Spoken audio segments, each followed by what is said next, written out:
আর তোমরা অনেকেই বলো যে ওর মার নাম নেয় না, ওর মার নাম নেয় হয়তো তোমরা দেখাও না। এইরকম মা সারাক্ষণ এখান থেকে প্রায় 4-5 ঘন্টা ঘুরে ঘুরে বেড়ালো, একবার দেখা করেছে? ভিডিওর মধ্যে দেখো ওর মা বলছে যে ওই তো পাশে বাড়িতে রেখে আসবে, তার নিশ্চয়ই দেখেছে। তাহলে একবার তো বলতে পারতো, পুলিশ ছিল, আমার ছেলের সঙ্গে দেখা করবো, আমার নাতির সাথে দেখা করবো, বলতেই পারতো পুলিশকে। তো পুলিশ না বলতো বা পুলিশ কি ব্যবস্থা করতে পারতো না? আমি না চাইলেও নিশ্চয়ই দেখা করে দিতে পারতো, আমরা না চাইলেও। এসব নাটক বুঝে গেছি সব। ওকে এই ঝামেলা গন্ডগোল এত লোকজন দেখলে ও মানে কান্নাকাটি করতো, ভয় পেয়ে যেত, সেই কারণে পাশে কাকিদের বাড়িতে, মানে ওই পিসি বাড়ি যেটা, তো সে বাড়িতে রেখেছিলাম। সব খোলাঘাটে সব ভেঙে চুরে আর কি নেওয়ার চেষ্টা হচ্ছে। আমাদেরকে যথেষ্ট ধমকেছে। এই যে পুলিশের থেকেও মনে হচ্ছে এনাদেরই বেশি রাজ চলছে এখানে। যাই হোক, আমি তো কম্প্রোমাইজ করার জন্য পুরো রেডি। যে যেটা যেটা তাদের আছে অবশ্যই নেবে, নিশ্চয়ই নেবে, নেবে না কেন? তো আমার গায়ে যখন হাত তুললো পাড়া প্রতিবেশী, তো প্রচুর মানুষ এক জায়গায় অনেক রেগে গেছিল যে আমার গায়ে হাত তুলেছে কেন। তো এটা নর্মালি মেটার কথা যে জিনিস নিতে এসে নিয়ে চলে যাবে। তো যখন দেখলো যে না এখানে আমার রব চলবে না, পাবলিক আমাকে মেরেও বসতে পারে, তখন গিয়ে চুপ হলো। তো যাই হোক, তারপরে চললো আরও।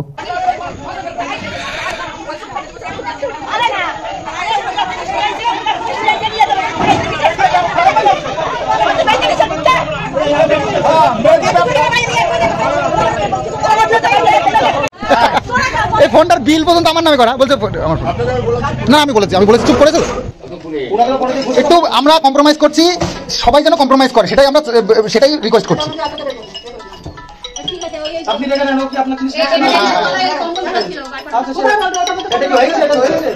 হ্যালো, হ্যাঁ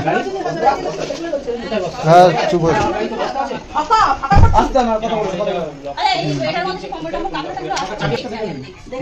পুলিশ তো কম্প্রোমাইজ করছে, আমিও করছি, তারাও করছে, কিন্তু বাড়ির লোক তো শুনছেই না। বাপরে যা করছে না সব সব। হ্যাঁ মা বাবাকে নিয়ে এসছে। হ্যাঁ পুলিশ একদম কম্প্রোমাইজ করছে।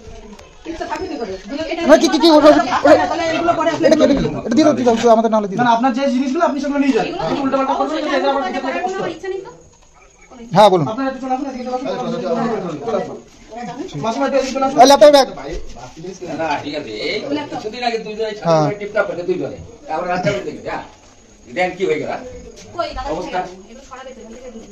দাদা আপনাদের এগুলো একটু যদি সরিয়ে দেন তাহলে ওর মধ্যে কিছু নাই, ওর কম্বল আছে, এর মধ্যে কাঁথা আছে, ওই ঘরেও কাঁথা কম্বল আছে। কোন কথাটা বলেন, আপনার কোন কথাটা চাইছেন? আচ্ছা তাহলে নিয়ে নেন, ওটা এক সময় দিয়ে দেন। ছেলের কথা বললে মুশকিল। যার ছেলে দেখা যাবে। হ্যাঁ ঠিক ঠিক ঠিক, একদম একদম একদম একদম। ছেলে কার দেখা যাবে, ছেলে কার দেখা যাবে। ছেলের কথা বলেছে, আপনারা আশা করছি সবাই খুশি হবে শুনে। হ্যাঁ ছেলের কথা বলেছে। হ্যাঁ সেদিনকে আর মনে ছিল না ছেলের কথা, আজকে মনে পড়েছে। আমি বলেছি গ্রামের লোক তো খেপে গেছিল, আমি তো থামালাম তাই।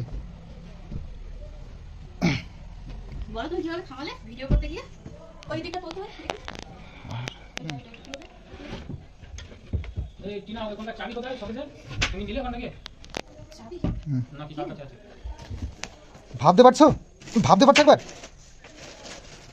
মানে আমার কাছে জিজ্ঞেস করে কিচ্ছু লাভ নেই, পুরো ঘর খোলা আছে, পুরো ঘর খোলা আছে। অবশ্যই অবশ্যই, বড় বড় কথা বললে তো হবে না।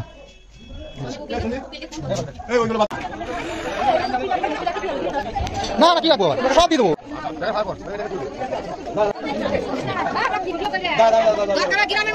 সবাই যাবে করতে।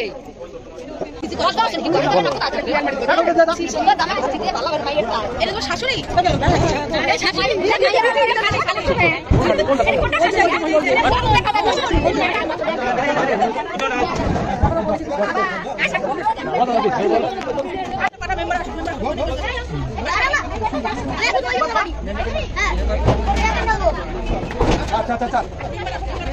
কিন্তু রাতে গেছে, কিন্তু প্রচুর কাজ আছে, আপনাদের জন্য করতে পারবো না।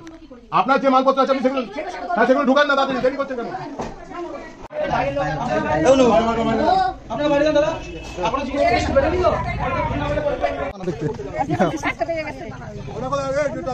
কাউকে একজন পাঠান না, কাউকে একজন পাঠান, অনেকগুলো আছে। আপনার যেতে হবে না, ও আছেই করবে। তো গ্রামের প্রচুর লোক এক জায়গায় হয়েছে আজকে, সব দেখলো সামনের উপরেই কি হচ্ছে।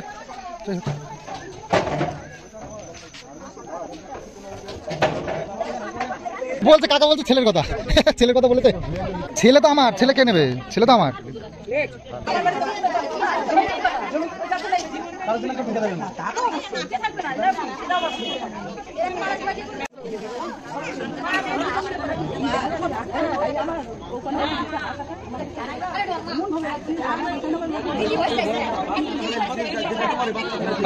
পাঁচ বছর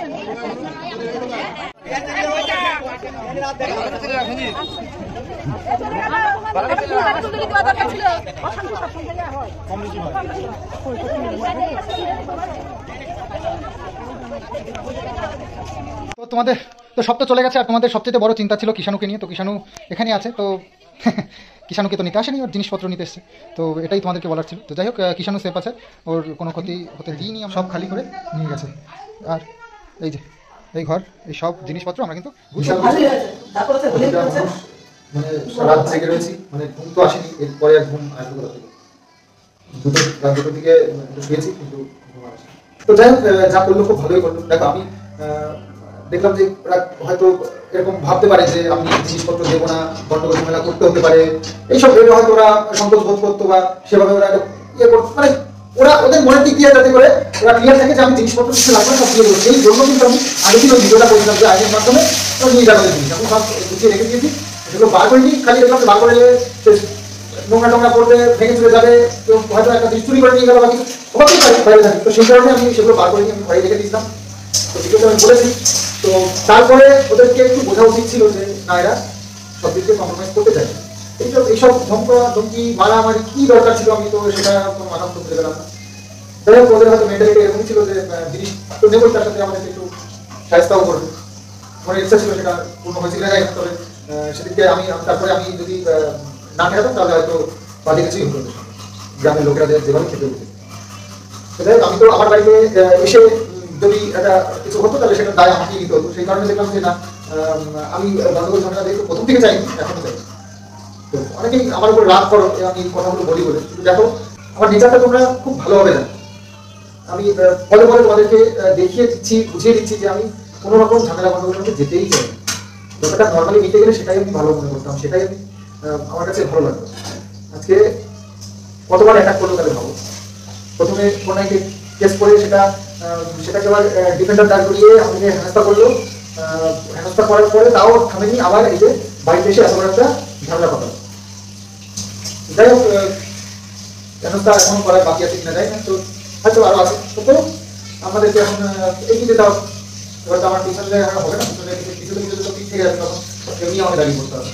তো আমি যাওয়া হবে। তো চলো, আমার ঘরের যা পরিস্থিতি, আমার আজকে সারাদিন মতো লাগবে ঘর পরিষ্কার করতে, কারণ ছড়িয়ে ছিটিয়ে রেখে গেছে। পুলিশে কিন্তু একটা জিনিসও হবে, পুলিশ একটা জিনিসও হবে। ওরা বাড়িতে এসেছিল, ওরা 3-4 জন মানুষ, ওরা 4 জন মানুষ, এবং তারা আরো অনেক ছেলেপেলে নিয়ে এসেছিল। তো ওরা সবাই নিজেরা ওরা মিলেই এসব ছোড়ানো ছিটানো খেলা ভাঙা সব করেছে, ওই করে ওরা নিয়ে গেছে। তোমরা ভাবতে পারো কত বড় সাহস হলে আমার বাড়ি এসে আমার ছেলেকে মেরে যায়। আমরা কিছু পাড়া করতে করে খাতা কেটে গেছে, শুধু সান্ত্বনা দিয়ে রেখেছি যে যা ওরা ছোট লোক, আমরা ছোট লোক না, যাতে করে না প্রশাসনের সামনে আমার ছেলেকে মেরে গেছে। আমার ছেলে মা বাবা নামছে, মা বাচ্চা দাদা আমার লোক এসে ঠেকায়, কিন্তু কিছু করতে পারবে না। দেখা যাক কি করে, কিছু আছে কত করতে পারতে মাছে বেড়ে থাক, কত দূর পারতে আমরা দেখছি। ক্ষমতা দেখি দেখা ছোট থাকা ভালো, বড় হওয়া ভালো না। যত ছোট থাকা যাবে ভালো হবে, আমরা সবাই থাকবো। আজকাল মেয়ে বাবার বেশি সাহস, ছেলে বাবার কোনো সাহস নেই, কিছু বলারও নেই। তো কিষাণু আজকে তো শনিবার, তো ওর স্কুল ছুটি, শনি রবি 2 দিন। তো ও তো নিষ্পাপ বাচ্চা, কিছু বোঝে না, কিছু জানে না ওর পেছনে কি হয়ে যাচ্ছে, বাবা কি করছে, মা কি করছে, ঠাম্মি কি করছে। শুধু বোঝে যে কালকে যে চেল্লামিল্লি এত লোকজন এসেছিল সেটা দেখে ও ঘাবড়ে গিয়ে কান্নাকাটি করছিল ছুটে ছুটে। কখন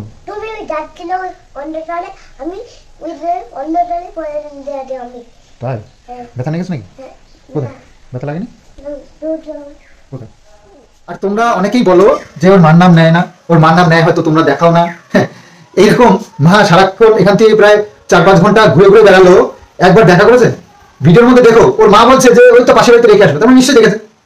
তাহলে একবার তো বলতে পারতো, পুলিশ ছিল, আমার ছেলের সঙ্গে দেখা করবো, আমার নাতির সাথে দেখা করবো, বলতেই পারতো পুলিশকে। তো পুলিশ না বলতো বা পুলিশ কি ব্যবস্থা করতে পারতো না? আমি না চাইলেও নিশ্চয়ই ও দেখা করিয়ে দিতে পারতো, আমরা না চাইলেও।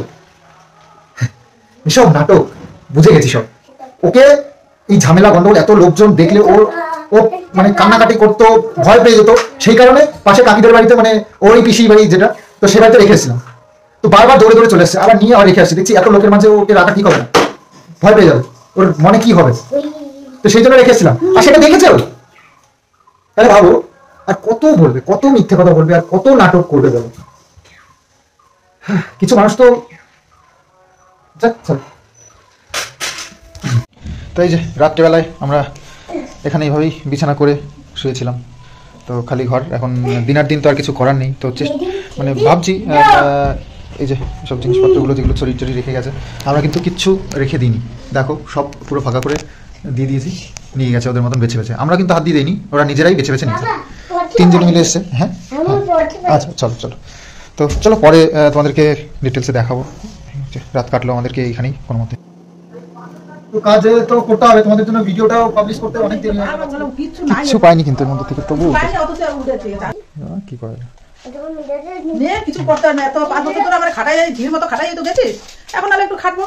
হ্যাঁ এই খাটাই ব্যাস, এবার খাটলেই ঠিক হয়ে যাবে। আর চিন্তা নেই। আচ্ছা, এখানে একটা কৌটোর মধ্যে কিছু ছোলা টোলা ছিল, সেগুলো ফেলে টেলে দেখাচ্ছি, সব উল্টে ফেলে দেখেছে এর মধ্যে থেকে কিছু ছোলার মধ্যে আবার কিছু লুকিয়ে রাখছেন কি, তাও দেখেছে। সেটাই তুমি যাও না, নোংরা না, সরো। তো এইভাবে সব ছড়িয়ে ছিটিয়ে রয়েছে, এগুলো গোছাতে হবে এখন। আর কি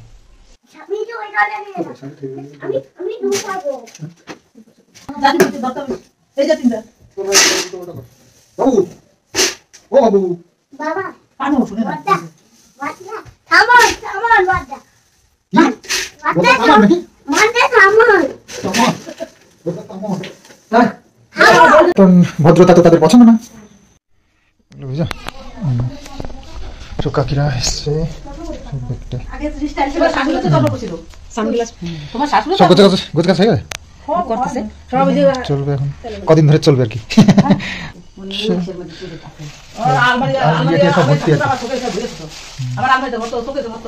তবে মনের কথা সব খুলে বলবো, তার কারণ হচ্ছে গিয়ে তা আমার 10 টাকার চুল্লু একদম খেয়েই লেগে পড়ি কাজে। মানে বুঝতেই পারছো আমার নামে কি আজকাল সোশ্যাল মিডিয়ায় ছড়ানো হয়েছে। তো 10 টাকার চুল্লু কিন্তু খুব ভারী পড়বে, কিন্তু নামটা যদি একটু ঘুরিয়ে বলা যায় তাহলে মনে হয় খুব সম্মানের হয়। ড্রিঙ্ক করেছি, সেটা মনে হয় খুব সম্মানের। তো যাই হোক, কিছু আজকে তোমাদেরকে সুন্দর করে গুছিয়ে আজকে কিছু একটা দেখাবো, বা দেখাবো না সরি, কিছু একটা শোনাবো, যেটা হয়তো খুব সম্মানের বা খুব মার্দাঙ্গিনী কাজ, সেটা আমি আজকে তোমাদেরকে শোনাবো। তো আজকে এক আন্টির ভিডিও দেখলাম, তো তার ভিডিওতে শুনলাম সে এস সরকার, তো তার সঙ্গে নাকি কথা হয়েছে, খুব ভালো কথা। তো সেটা শুনলাম একটু কেন পুরোটাই শুনলাম, মানে পুরোটা দেয় যেটুকু দিয়েছে সেটুকু ততটাই শুনলাম। তো তার খুব ইচ্ছে হয়েছে মাসে লাখ টাকা কামাবো। তো সেটা কিভাবে, সেটাই শোনাবো তোমাদেরকে। লাখ টাকার উপরে খুব নজর পড়েছে। 1 লাখ টাকা, ওফ, জীবনটাই তো বদলে যাবে। হ্যাঁ, 1 লাখ টাকা কামালে কেউ এরকম ভাবে জীবনযাপন করে না। হ্যাঁ, 1 লাখ টাকা কামানো মানে দুনিয়ার সব আমার হাতের মুঠোয়, যা ইচ্ছা তাই করবো। আর 1 লাখ টাকার গল্প শুনেই ব্যাস, এ তো আমার চাই ব্যাস হয়ে গেল। এত গুল খিলালো হয়ে গেল। এই গুল খেলানোটাই পারলাম না জীবনে। এই গুল খেলাতে পারলে না জীবনে অনেক কিছু হাসিল করা যায়, যেটা বুঝলাম আমি আজকে। গুল খেলাতে পারলাম না বলে একটা লাভ ম্যারেজ করতে পারলাম না, আমার স্ত্রী চলে গেছে। তা আমারও তো দরকার লোকের বউকে নিয়ে আসা, অন্য কারোর বউ পকিয়ে নিয়ে আসা। তবে গুল খেলাতে হবে, তো সেই গুল তো খেলাতে পারি না। গুল খেলাতে পারলে আজকে অনেক কিছু হাসিল করা যায়। তো এক ভিডিওতে তো সব দেখানো যাবে না, আসছে সব আসবে। তো তোমাদেরকে দেখাবো না, শোনাবো, দেখাবো পরে, আগে শোনাবো। তো চলো শুনে নাও কি গুল খেলানো যায়।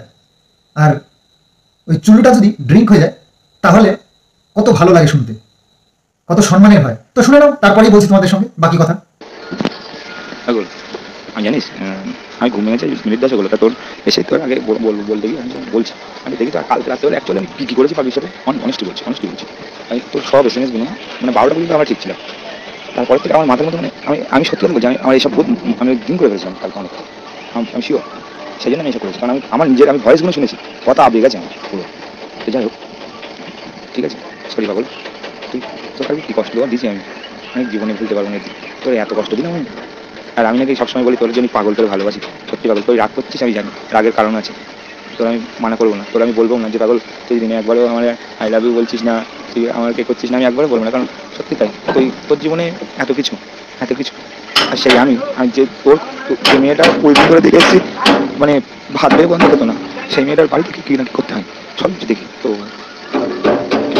তারপর আমি এসব করে কালকে তো আমি আমার কষ্ট কাটছি, আমি তোকে কষ্ট দিচ্ছি না, সেই জন্য তুই কম মনে করিস না, আমি যেন তোকে তোর কথা না দিই, আমি সত্যি কর, আমি এরকম আমার দিয়ে হয়ে গেছে, আমি তোকে প্রমিস করলাম, তুই আমাকে সিগারেট ছাড়তে বলেছিস না, আমি ড্রিঙ্ক ছেড়ে দেবো, আমি ড্রিঙ্ক ছাড়া আমার কাছে কোনো ব্যাপার না, কারণ আমি ড্রিঙ্ক আমি পার্টিকুলার করি না, কারণ ড্রিঙ্ক করলেই এই সমস্যা হয়েছে, সেই ড্রিঙ্ক করার জন্য এই সমস্যাটা হয়েছে, তো এর জন্য হয়তো কোনোদিন কিছু হয়ে যাবে, আমি কোনো কিছুর মূল্যে আমি কোনোদিন তোকে হারাতে পারবো না, তোকে হারানোর জন্য আমি যদি নিজে দায়ী হয়ে যাবি না, সেটা আমার জীবনে মানে সব থেকে বড় ভবিষ্যৎ বলে ক্ষমা হয়তো আমি নিজে কোনোদিন করতে পারবো না।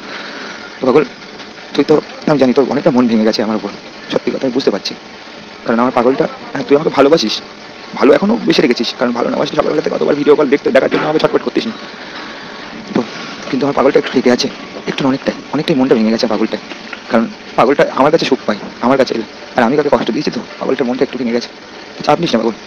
আমি তোকে বলছিলাম তুই বাড়ি আয়, হ্যাঁ তুই বাড়ি আছিস আর কথা বলতে পারছি না, আমার কষ্ট হচ্ছে বলে এরকম করছি, তো আমি সব কষ্ট হোক, যদি মনে কর যদি কষ্ট হচ্ছে এটা মনে কর কালকে রাত্রের শাস্তি, আমার এই কষ্ট পাওয়া দরকার, কষ্ট হোক আমি সামনে নেবো, কথা দিচ্ছি, আর তোর সাথে বলবো না পাগল, বুঝেছিস পাগলি, কিচ্ছু বলবো না, শুধু আমি তোকে ভালো রাখবো এবার থেকে, এটাই আমি তোকে কথা দিলাম, আমার জীবনের এবার থেকে একটাই অ্যাম্বিশন, তোকে কী করে ভালো রাখবো, আর কোনো দিন আমার জন্য চোখের জল তো দূরের কথা, তোর মুখের হাসি নষ্ট হতে দেবো না, কখনোই না, একদমই না, তোকে প্রমিস করলাম পাগলি, প্রমিস করলাম। তো আশা করি শুনে নিলে, খুব ভালো তাই না? ড্রিঙ্ক নামটা একদম প্রিমিয়াম নাম, আর কোথায় গ্রামের লোকরা চুল্লু খেয়ে বেড়ায়, স্ট্যান্ডার্ড লোক মার্দ ড্রিঙ্ক করছে, আর শুনতে কি লাগছে, দারুণ। তো এই হচ্ছে ব্যাপার, ফারাকটা এটাই। আমাকে চুল্লুখোর বলে নিচে দেখানো হলো, আর ড্রিঙ্ক মানে আপ, ওপরে। তো এই হচ্ছে দুনিয়ার নিয়ম, তো গুল খেলাতে পারলে সব আছে জীবনে। তো চলো বাকি আরেকটা শর্ট তোমাদেরকে শোনাই। হ্যাঁ তুই এই লাভই বলছিস না, কিছু দিচ্ছে না, এটা আমি তোকে আমি বলছি বলে তুই করবিও না, কারণ তুই জানিস তো তোর পাগলটা কাছে নিস, এসব না বললে তোর পাগলটা কষ্ট পাই, ঠিক আছে, আর এটা দিবি আমার শাস্তি দে তুই, আমি চাই, আমি বলছি এটা মনে কর তোকে আরও একটা গিফট চাইছি দে তুই, কারণ আমার বুঝতে দে যে আমার পাগলিটাকে কিছু মানে সাথে করলে আমার কী হয়, এটা আমাকে রিয়েলাইজ করাতে দেয়, ঠিক আছে, কারণ আমার যে পোকাটা আছে মাথার মধ্যে, মুখে যে পোকাটা চাকা দিয়েছিল সেই পোকাটাকে একেবারে শেষ হতে দেয়, ঠিক আছে, তুই একদম বলবি না, তোর যতক্ষণ না পর্যন্ত তোর মন না চাইবে পাগলি, একদম বলবি না, আমি বলছি তোকে একদম বলবি না, এটা আমি এটাই করবি আমার সাথে, যতক্ষণ না পর্যন্ত তোর পুরোপুরি মন না চাইবে পাগলের প্রতি, ততক্ষণ পর্যন্ত ভালোভাবে কথাই বলবি না, ভালো করে কথা বলবি না, ভালো আদর দূরের কথা, সব কিছু দূরের কথা, বুঝেছিস, ঠিক আছে না শোনা পাগল আমার করতে ভালোবাসে, আমি পাগলটার কাল কী করেছি কোনোদিন এই কথা বলবো না রে, আমি জীবনে বলবো না, তোকে আমি কাঁদিয়েছি কারণ আমি যে তোকে চলের জন্য নিজের শরীরের ক্ষতি করি, আর সেই পাগলিটারে আমি কাঁদিয়েছি, বিশ্বাস কর নিজের উপরে নিজের ঘৃণা হচ্ছে, খুব ঘৃণা, ক্ষমা করে দিও কোনোদিন পারলে না, ক্ষমা করতে হবে না, ক্ষমা করবে না, এই যেমন ভুল করেছি আমি, আমার যেমন ভালোবাসে অন্যায় করেছি না, আমি আবার তোকে ঠিক করবো, আমার ভালোবাসা দিয়ে তুই ক্ষমা করে দিবি না, সহজে করবি না, বিশেষ পারবি না। তো শুনে নিলে, একদম টপ লেভেলের ব্ল্যাকমেল, ইমোশনাল ব্ল্যাকমেল, এটা না করতে পারলে এইরকম একটা সেলিব্রিটি এরকম চাইতাই নেই, 1 লাখ মান্থলি ইনকাম এমনি করবে, মান্থলি 1 লাখ হাতের মুঠোয়, কেন ভিডিওটা কর এবার, 1 লাখ টাকা কামা, কেন কামাতে পারছিস না, কেন কামা এবার 1 লাখ, অত সহজ নয়। আজকে আমার ভরা সংসারটাকে, আমার সুখের সংসারটাকে ধ্বংস করে 1 লাখ টাকার লোক, নে এবার 1 লাখ কামা, কি লাইফস্টাইল হবে 1 লাখ টাকা, উফ তুই এরকম করে থাকিস, হ্যাঁ এইরকম লাইফস্টাইল হয় নাকি 1 লাখ টাকা হলে, মান্থলি 1 লাখ ইনকাম হলে?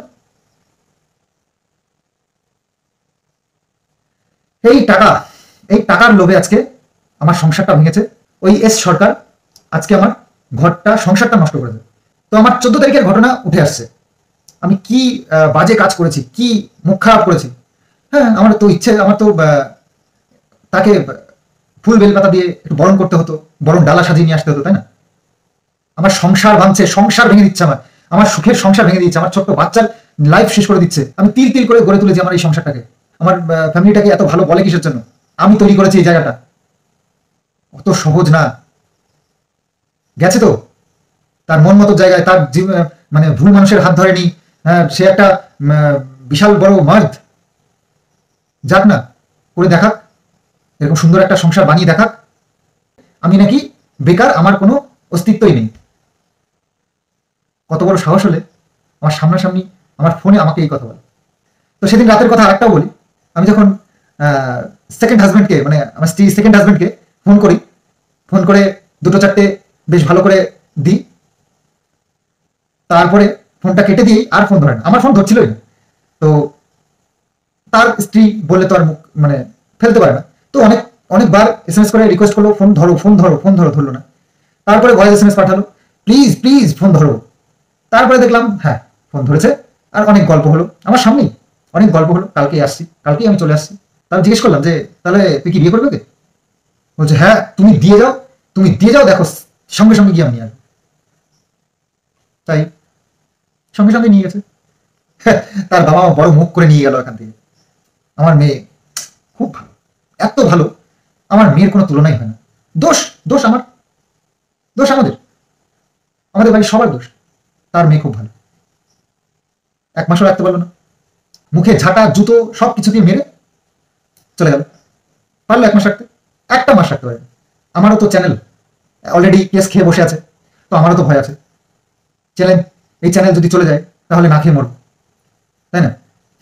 আমার ছেলের ভবিষ্যৎটা ডিপেন্ড করছে যেহেতু এই চ্যানেলের উপরে, অবশ্যই করছে। এটা চুরি করছি না, লিগ্যাল ভাবে সৎ সাহস নিয়ে মানুষের কাছ থেকে সম্মান নিয়ে বেঁচে এখান থেকে কামাই করছে।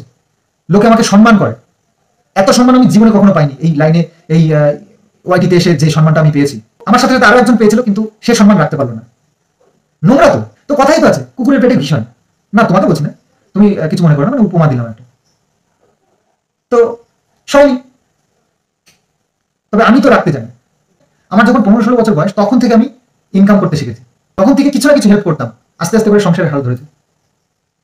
তো আমি জানি 10টা লোকের সাথে মিশেছি, সম্মান করলে সম্মান পাওয়া যায়। বেপরোয়া চলবে, তাকে 4 আনা পয়সা দিয়ে কেউ দাম দেবে না। আজকে আমি বিয়ে শাদীর আগে যা ইচ্ছা করি না কেন, তাতে কেউ দেখতে যাবে না। আজ পর্যন্ত আমি ওকে কখনো জিজ্ঞেস করিনি বিয়ের আগে তোমার কোথাও কোনো অ্যাফেয়ার ছিল কিনা, বা তোমার কোনো কাউকে ভালো লাগতো কিনা, বা তুমি কি করেছো না করেছো। আমি আজ পর্যন্ত ওকে কোনো দিন জিজ্ঞাসা করিনি এই ধরনের কোনো কথা। আমি জানি যে স্কুল কলেজে পড়তে গেলে অনেক মানুষের সঙ্গে, অনেক বন্ধু বান্ধবের সাথে পরিচয় হয়, অনেক রকমের রিলেশন হতেই পারে। এটা কোনো ম্যাটারই করে না, এটা হতেই পারে, এটা কমন একটা ব্যাপার। তো সত্যি কথা বলতে ও আমাকে কখনো এরকম ভাবে জিজ্ঞেস করেনি। তা আমি বলেছি যে বিয়ের আগে হতেই পারে এগুলো, সেগুলো কোনো ম্যাটারই করে না। কিন্তু সেটাকে যদি বিয়ের পরেও তুমি রিলেশনটা রাখার চেষ্টা করো, সেটা কিন্তু কোনো মতেই মানার মতন জায়গা নেই। তো এই কথাটা কি আমি খুব ভুল বলেছি? আজকে আমি যদি কোনো রিলেশনে জড়িয়ে পড়তাম, তাহলে সে কি করতো? তার মনকে একবার প্রশ্ন করেছে? নিজেরটা কখনো ভাবে না মানুষ, শুধু লোকেরটাই ভাবে। নিজেকে দিয়ে সবসময় বিচার করে দেখতে হয় যে আমি এই পজিশনে থাকলে আমি কি করতে পারতাম, আমি মেনে নিতে পারতাম এটাকে। কিন্তু আজ পর্যন্ত কোনো সন্দেহ না করে নিঃস্বার্থভাবে ওকে ওর মতো করে বাঁচতে দিয়েছি। ওকে যখন যা চেয়েছে, যখন যেভাবে চেয়েছে, যখন যেখানে চেয়েছে, সেখানে আমি সেইভাবে ওকে নিয়ে গেছি, নিয়ে সেইভাবে ওকে রাখতে চেষ্টা করেছি। ও হয়তো এখন অস্বীকার করছে, কিন্তু নিজের মনকে কখনো এটা বিশ্বাস করাতে পারবে না যে আমি ওকে কখনো কিছুতে না বলেছি, কোনো শখ শান্তিতে ওকে বাধা দিয়েছি। এর আগের দিনের ভিডিওতে একটা তোমাদেরকে দেখিয়েছি, হারবাল লাইফে প্রত্যেক মাসে আমাকে 10 থেকে 12 হাজার টাকা খরচা করতে হতো শুধু ওর পেছনে। 7,000 টাকা শুধু ওই প্রোডাক্টই খেত, তারপরে ফল মূল, এই যে ড্রাই ফ্রুট, এসব দিয়ে প্রায় আরো 3-4 হাজার টাকা যেত। তো এখানে এগুলো কন্টিনিউ প্রায় 6-7 মাস ধরে, না তার বেশি হবে হয়তো, চলছে কন্টিনিউ। ওইটাকে আবার বিজনেসে পরিণত করবে বলে তার পিছনে প্রায় 50-60 হাজার টাকা আমি ইনভেস্ট করেছি। এগুলো কি ভালোবাসার বা ওকে বোঝার বা ওকে প্রায়োরিটি দেওয়ার কোনো প্রমাণ না? এটা জামা কাপড়, আজকে কি জামা কাপড় লাগবে, যেখানে যায় সেখান থেকে জামা কাপড় কিনে নিয়ে আসে। ওর কোনো অকেশন নেই, যখন ইচ্ছে তখন জামা কাপড় নেই। তো জামা কাপড় তো কিছু লোটা কম্বল করে নিয়ে গেছে, আরো তোমাদেরকে দেখাবো। আমি একটা ভিডিওতে তোমাদেরকে দেখাবো জামা কাপড়ের জন্য আমার জামা কাপড় রাখার জায়গা নেই। আমার জামা কাপড় কিভাবে থাকতো সেটাও তোমাদেরকে দেখাবো, আর ওর জামা কাপড় কোথায় কোথায় রয়েছে সেটাও তোমাদেরকে দেখাবো। এই যে এই, ওর বিয়েতে যে আলমারি শোকেস যা দিয়েছে না সব ওর জিনিসে ভর্তি। আমার জিনিস রাখার জায়গা নেই। আমার জিনিস লাস্টে মায়ের যে যে আমাদের যে পুরনো শোকেসটা ছিল সেটার মধ্যে রাখতো। আজকে এত বড় বদনামটা দিতে পারলো। ভগবানের কাছে বিচার দিও, ভগবানের কাছে বিচার দিও, তাহলেই হবে। আমাকে বলতে হবে না, কোনো ভিউয়ার্সকেও বলতে হবে না, কোনো ভিডিওতে বলার কোনো প্রয়োজন নেই। ভগবানের কাছে তো তোমাকে ঠেকতেই হবে। সেখানে কি যাই হোক, অনেক বললাম, আর এখন আর কিছু বলছি না, অনেকটা বড় হয়ে গেছে আমার যতদূর মনে হচ্ছে। তো হোক, অল্প অল্প করেই হোক, তবে আরো কিছু আছে, সেগুলো তোমাদের জন্য ওয়েট করছে। তো চলো, বাই।